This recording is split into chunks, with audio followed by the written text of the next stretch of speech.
Hello everyone, welcome back to the class. I hope you all are ready for this journey of poets and pancakes. So look at the red mark. हमारा कल previous video में calculated into यहाँ तक cover up हमने किया था.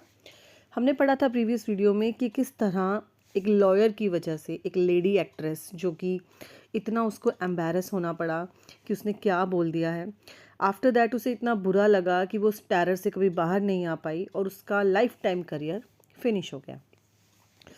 तो let's proceed forward. Side by side आप मेरे साथ साथ रीड करेंगे. She never quite recovered from the terror she felt that day. उस दिन जो डर जो भय उसने देखा, जो उसे एम्बैरस फील होना पड़ा, उससे वो कभी रिकवर नहीं कर पाई. That was the end of a brief and brilliant acting career. She was really a brilliant actress, sorry. वो बहुत अच्छी एक्ट्रेस थी, लेकिन उसका करियर काफ़ी छोटा था. It was very brief. The legal advisor, who was also a member of the story department, had unwittingly brought about the sad end. Sad and means जो उसका उदासी भरा उसके करियर का अंत हुआ. किसके करियर का? लेडी एक्ट्रेस का. अब ये किसकी वजह से हुआ था? उस लॉयर की वजह से. लॉयर कौन था? जो स्टोरी डिपार्टमेंट में एक मेंबर था और जिसे लीगल एडवाइज़र भी कहा गया था. हैड अनविटिंगली, अनविटिंगली का मतलब आप लिख लीजिए unknowingly. See here it is the word unwittingly. Unwittingly का मीनिंग आप लिख लीजिए अननोइंगली, बिकॉज जो लॉयर ने किया वो इंटेंशनली नहीं किया था. वो ऐसा जानबूझ के उसको एम्बैरस नहीं कराना चाहता था. उसने जस्ट बिना सोचे समझे अनविटिंगली कर दिया था. उसे नहीं पता था कि इतना बुरा असर इसका होने वाला है. Okay. While every other member of the department wore a kind of uniform. अब हम उस स्टोरी डिपार्टमेंट की बात कर रहे थे, अब हम बाकी मेंबर्स की बात करेंगे कि जो उसके अदर मेंबर्स थे उसी डिपार्टमेंट में वो कैसी यूनिफॉर्म पहनते थे. Khadi dhoti with a slightly oversized and clumsily tailored white khadi shirt. Khadi का कपड़ा होता है एक, एज यू ऑल नो, जो गांधी जी के टाइम पे बड़ा ही जिसका प्रचलन हुआ था. खादी की वो धोती पहनते थे, एक स्लाइटली ओवरसाइज्ड मतलब थोड़ी सी उनको लूज़ होती थी, वो बड़े साइज़ की पहनते थे. एंड क्लमजीली टेलर्ड और मतलब बड़ी ही मैसी तरीके से सिली हुई होती थी.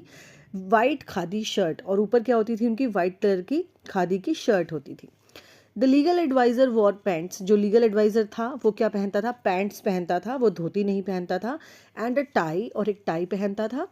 एंड समटाइम्स अ कोट, और कभी कभी वो एक कोट भी पहनता था that looked like a coat of mail. यहाँ पर कोट ऑफ मेल किस लिए कहा गया है?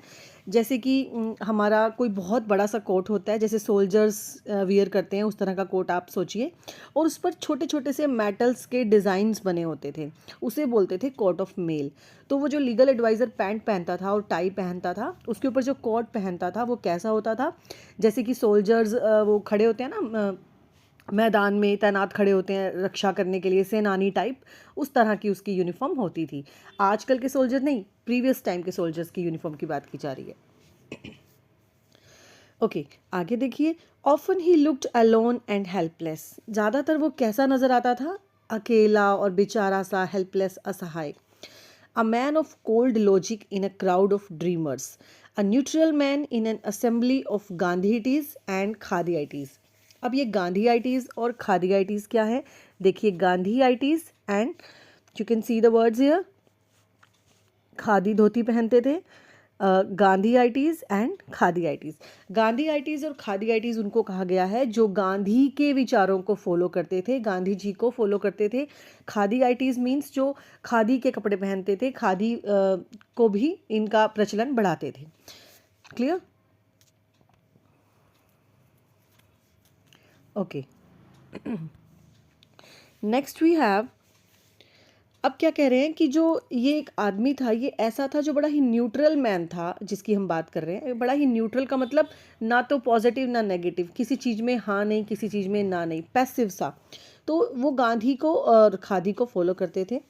Like so many of those who were close to the boss, he was allowed to produce a film, and though a lot of raw stock and pancake were used on it, not much came of the film. अब ये सारी बात lawyer की ही की जा रही है, lawyer के बारे में बता रहे हैं हम, जिसे हम लीगल एडवाइज़र कह रहे थे क्या कह रहे हैं कि जैसे और भी बहुत सारे मेंबर्स थे जो कि बॉस के क्लोज थे, तो ये जो लॉयर था ना, ये भी बॉस के क्लोज था और इसे भी बॉस ने परमिशन दी थी कि तुम भी फिल्म प्रोड्यूस कर सकते हो।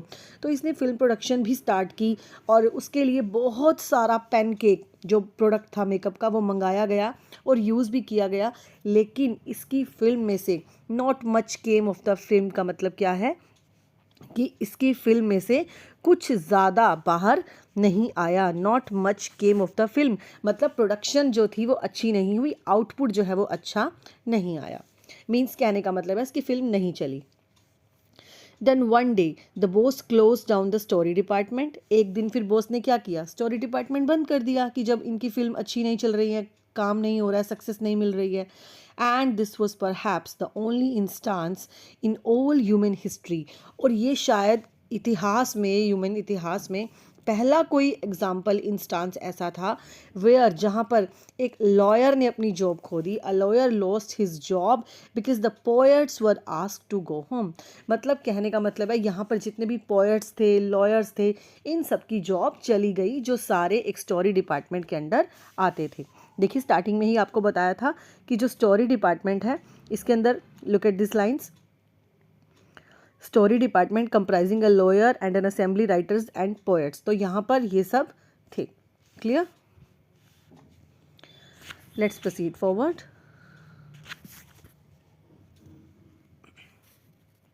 यहाँ तक सबको क्लियर है? Okay. Gemini Studio was the favorite haunt of poets like S.D.S. Yogi Iyer, Shangu Subramaniam, Krishna Shastri and Harindranath Chattopadhyay. See, Gemini Studio जो क्या कहा जा रहा है कि Gemini Studio जो है वो एक फेवरेट हॉन्ट था। हॉन्ट का मतलब ऐसी जगह जहाँ पर बार बार किसी को जाना पसंद हो। तो आप हॉन्ट का मीनिंग लिख सकते हैं frequently visited. Right the meaning of haunt, frequently visited by someone, कि कोई बार बार वहाँ जाना पसंद करता है, तो दैट इज़ हॉन्ट। तो जेमिनो स्टूडियो जो है फेवरेट हॉन्ट था, मतलब फेवरेट जगह थी, ऐसी जगह थी जहाँ पर बार बार आना पसंद करते थे कौन, ये पोएट्स। कौन कौन? S.D.S. Yogi Iyer, Shangu Subramanyam, Krishna Sastry and Harindranath Chattopadhyay. Clear? It had an excellent mess which supplied good coffee at all the times of the day and for most part of the night. अब यहाँ वो क्यों आना पसंद करते थे? बिकॉज यहाँ पर क्या था, यहाँ पर सबसे इम्पॉर्टेंट चीज़ क्या बता रहे हैं कि यहाँ पर एक्सीलेंट मेस था। मेस क्या होता है? Mess is just like a canteen. यहाँ पर एक बहुत अच्छी कैंटीन थी जिसमें एक बहुत बढ़िया तरह की कॉफ़ी मिलती थी दिन और रात, तो वो अपना ज़्यादातर समय यहाँ पर बिताने के लिए आ जाते थे। Those were the days when Congress rule meant, ये उन दिनों की बात है जब कांग्रेस के रूल्स चल रहे थे, कांग्रेस की नियम और कानून लागू हो रहे थे।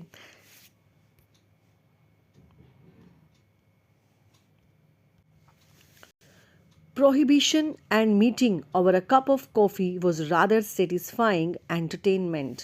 अब क्योंकि प्रोहिबिशन लगा हुआ था, प्रोहिबिशन मीन्स आपको किसी चीज़ को करने के लिए मना कर दिया जाता है, जब रिस्ट्रिक्शंस हो जाती हैं, दैट इज़ प्रोहिबिशंस। तो आप मीटिंग्स वगैरह नहीं कर सकते थे, कुछ ज़्यादा मिलजुल नहीं सकते थे, कुछ अपनी मर्जी से कुछ ज़्यादा नहीं कर सकते थे। तो उस समय पर ऐसी छोटी मोटी मीटिंग्स एक कॉफ़ी पीने के बहाने जो उनकी हो जाती थी, that was quite satisfying and entertaining. Clear? आगे देखिए, barring the office boys and a couple of clerks everybody else at the studios radiated leisure a prerequisite for poetry. See please write down the meaning of barring. I am telling you some few words, पहले आप वो note कर लीजिए। Write down the meaning of barring. Barring means except, मतलब किसी चीज़ को छोड़कर। And right down the meaning of ledger. Ledger का मतलब होता है फ्री टाइम, जो हमारा खाली समय होता है, हम फ्री टाइम उसे बोलते हैं। एंड प्री रिक्वेस्टी का मीनिंग लिख लीजिए। प्री रिक्वेस्टी मीन्स कोई जैसे हम किसी भी चीज़ की रिक्वायरमेंट कहते हैं कि पहले से ही इसकी रिक्वायरमेंट होनी चाहिए, ये काम हमने पहले से ही कर लिया क्योंकि मुझे चाहिए था, तो that is prerequisite. Clear?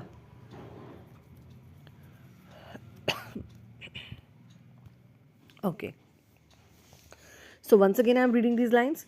Bearing the office boys मतलब ऑफिस के जो बॉय होते हैं, ऑफिस बॉय मैंने आपको बता रखा है, माइंड मैप में भी एक्सप्लेन किया था। जो ऑफिस बॉय हैं उनको छोड़कर and a couple of clerks और थोड़े से कुछ क्लर्क्स को छोड़कर everybody else at the studio पे बाकी जितने भी लोग थे radiated leisure a prerequisite for the poetry. जितने भी इनको छोड़कर जो बाकी स्टूडियो पर मेंबर्स थे वो सब अपना फ्री टाइम कैसे स्पेंड करते थे, पहले ही अपनी पोइट्री के लिए वो तैयार रहते थे। मीन्स उन सबको पोइट्री का शौक था। मोस्ट ऑफ देम वोर खादी एंड वर्शिप्ड गांधी जी। उसमें से ज़्यादातर लोग जो हैं वो खादी पहनते थे और गांधी जी को मानते थे, वर्शिप मतलब उनकी पूजा करते थे। But beyond that they had not the faintest appreciation for political thought of any kind. But beyond that they had not the faintest appreciation for political thought of any kind. लेकिन इसके अलावा उनके मन में सिर्फ वो गांधी जी को फॉलो करते थे, उनकी वर्शिप करते थे, खादी पहनते थे। इसके अलावा किसी भी तरह का कोई भी पॉलिटिकल विचार उनके मन में नहीं आता था। वो किसी भी पॉलिटिकल विचार को अप्रिशिएट नहीं करते थे। Clear? Naturally they were all avers of the term communism. Means वो सिर्फ गांधी जी को फॉलो कर रहे हैं, इसका मतलब ये नहीं कि वो पूरा पॉलिटिक्स में घुस गए। No, nothing like that. अब यहाँ पर यही बता रहे हैं, naturally they were all avers. Avers का मतलब लिख लीजिए, अवर्स मीन्स अपोज, किसी चीज़ का विरोध करना। Please write down the meaning of avers, किसी चीज़ का विरोध करना। Did you get the word? Okay. Avers means किसी चीज़ का विरोध करना। तो वो naturally they were all avers to the communism, वो कम्युनिज्म के बिल्कुल अपोजिट थे, बिल्कुल उसके विरोध में थे, उसको नहीं फॉलो करते थे, कम्युनिज्म को नहीं मानते थे। अब सबसे पहले आप ये समझिए कि कम्युनिज्म क्या होता है और कम्युनिस्ट क्या होता है। कम्युनिज्म का मीनिंग आप लिख सकते हैं कलेक्टिविज्म या सोशलिज्म। जैसे अगर मैं कहूँ कि कुछ लोग हैं बहुत सारे, सबके पास अपने अपने कुछ असेट्स हैं, अपना अपना कुछ भी उनके पास थिंग्स हैं, तो वो सब कलेक्ट कर लेते हैं और एकजुट होकर काम करने लग जाते हैं। अब वो काम किसी भी दिशा में हो सकता है। क्लियर? और जो कम्युनिज्म को फॉलो करता है इंसान, उसे बोल देते हैं कम्युनिस्ट। तो ये जो बाकी मेंबर्स थे ये कम्युनिज्म को फॉलो नहीं करते थे। Clear? A communist was a godless man. अब ये क्या कहते हैं कि जो एक कम्युनिस्ट होता है, मतलब जो कम्युनिज्म को फॉलो कर रहा है, ऐसा इंसान गॉडलेस होता है, मतलब वो भगवान को नहीं मानता। ही हैड नो फिलियल और कंजुगल लव। अब ये फिलियल और कंजुगल लव क्या होता है? फिलियल लव का मतलब है, look at the words filial and conjugal. Filial का मीन्स क्या होता है? अपने बच्चों के प्रति प्यार। और कंजुगल लव का मतलब क्या होता है? अपना, जैसे स्पाउस लव मीन्स हस्बैंड है तो वाइफ के लिए प्यार, वाइफ है तो हस्बैंड के लिए प्यार, उसे बोलेंगे कंजुगल लव। तो इनके मन में कोई ऐसा प्यार नहीं होता। He had no compunction about killing his own parents और हिज चिल्ड्रन। ये जो कम्युनिस्ट होते हैं ना, इनके मन में कोई कंपंक्शन नहीं होता। कंपंक्शन मीन्स अगर मैंने कुछ गलत काम किया है तो मेरे मन में फीलिंग आ जाती है कि अरे यार मैंने तो कुछ गलत कर दिया, ऐसा नहीं करना चाहिए था। बट इनके मन में ऐसा कुछ नहीं आता, कोई ऐसी फीलिंग नहीं आती, कोई गिल्टी फील इनको नहीं होता।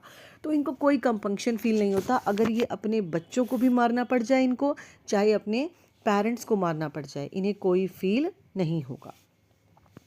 He was always out to cause and spread unrest and violence among innocent and ignorant people. ये हमेशा innocent जो मतलब निर्दोष लोग हैं और ignorant हैं, जिनको अनजान है, उन सब में सिर्फ वायलेंस क्रिएट करने की कोशिश करते हैं। सच नोशंस का मीनिंग आप लिख लीजिए बिलीव्स, जो हम कुछ मान्यताएं या विश्वास कर लेते हैं। Such notions which prevailed everywhere else in South India at that time also. उस समय इस तरह के बिलीव्स जो हैं कम्युनिज्म के बारे में साउथ इंडिया में चारों तरफ फैले हुए थे। Naturally floated about vaguely among the khadi clad poets of Gemini Studio. तो ऑटोमेटिकली हम कहेंगे कि जो जेमिनी स्टूडियो के जितने भी पोएट्स थे जो खादी पहनते थे, उन सब में भी तो ये फ्लॉट कर रहे थे, ये विचार उन सब में भी तो फैल रहे थे। वैग्यली का मतलब आप लिख सकते हैं अनक्लियरली, मीन्स जो क्लियर नहीं है, जो चीज़ जो आपको स्पष्ट नहीं है। Evidence of it was soon fourth coming. और इस चीज़ का जो प्रभाव, जो आपको प्रूफ मिलने वाला था, प्रमाण मिलने वाला था, वो कुछ आगे आने वाले समय में डेफिनेटली मिलेगा। Clear everyone? तो आज हम यहीं तक स्टॉप करते हैं। Further we will read in next video. So write down all the difficult words and revise the chapter again. Thank you.